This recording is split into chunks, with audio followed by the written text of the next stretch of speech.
All right, shares of Sanofi are lower this morning. The French pharmaceutical giant's second quarter profits missed estimates, but revenue topped expectations. The company's also raising its annual sales forecast on strong demand from its anti-inflammatory drug, Dupixent. That stock right now off by about 4%. Joining us right now to break it all down is Paul Hudson. He's Sanofi's CEO. And Paul, I have to say, reading through the results, I was a little surprised to see the stock off by 4%. Why do you think that is? Well, and great to be with you here, Becky, and the team. Our top line outperformed. We're excited about what we're doing with Dupixent and the rest of the portfolio. I think we're a little bit off on EPS, and that was really perhaps an underestimation on what drove that. It was foreign exchange and also a profit share with our partner, Regeneron. And to be clear, that is also a function of the great success we're having with Dupixent. So, we're a little bit off. I think underlying, we spent a little bit more in R&D.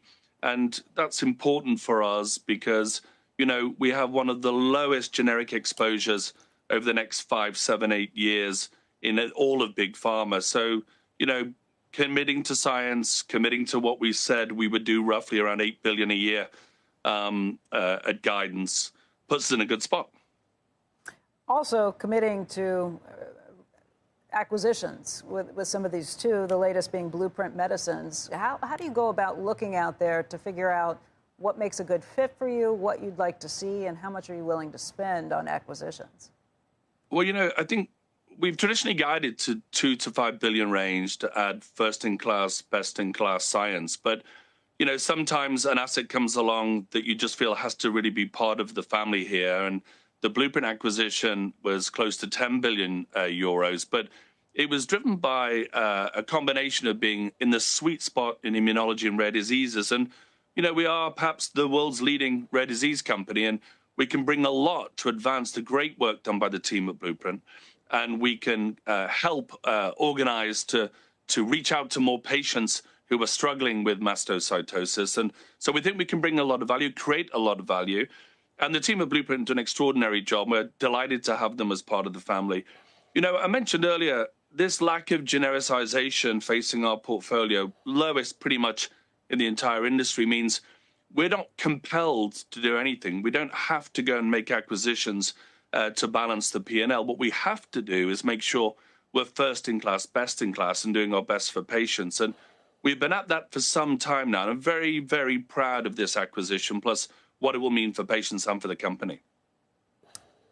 Let's talk about Dupixent, because that is why your numbers were as strong as they were.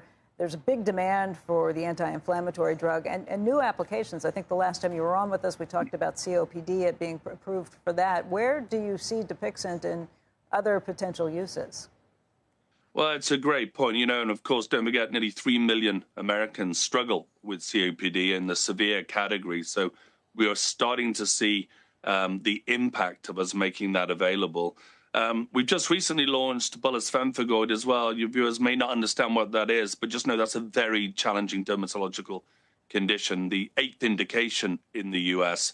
This medicine is really just going from strength to strength. But here's the thing, even in the primary indication of atopic dermatitis, which patients have really struggled with until Dupixent came on the scene, even in that indication, you have to remember, more than 85% of the patients that are eligible to have it, their disease is severe enough, they're not receiving it. The opportunity to grow further is significant, and very proud of what we're doing worldwide in bringing this medicine forward to patients with our partners Regeneron, of course.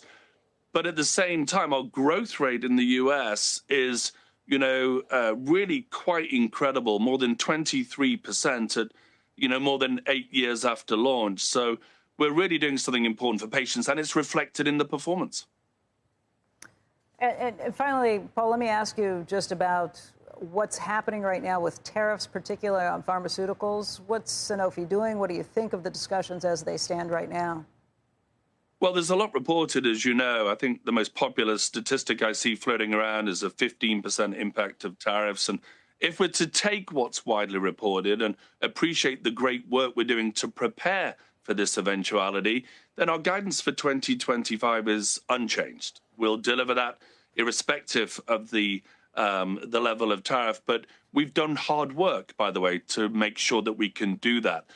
I've tried not to comment every day on the shape of that and the impact of it in general, because, of course, for us, it goes a little bit beyond tariffs to include the 232 investigation and the focus on most favored nation.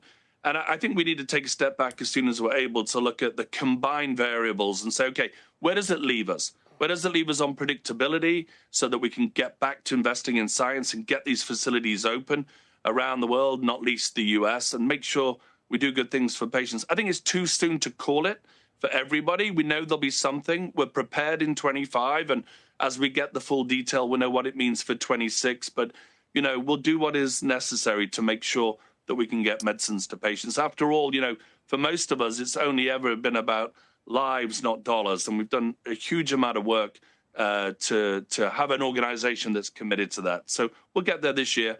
We'll see how the land lies, and we'll deal with it like everybody else, by the way, because the sector has taken quite a bit of pressure over this since earlier on in the year. But we believe we'll be well placed.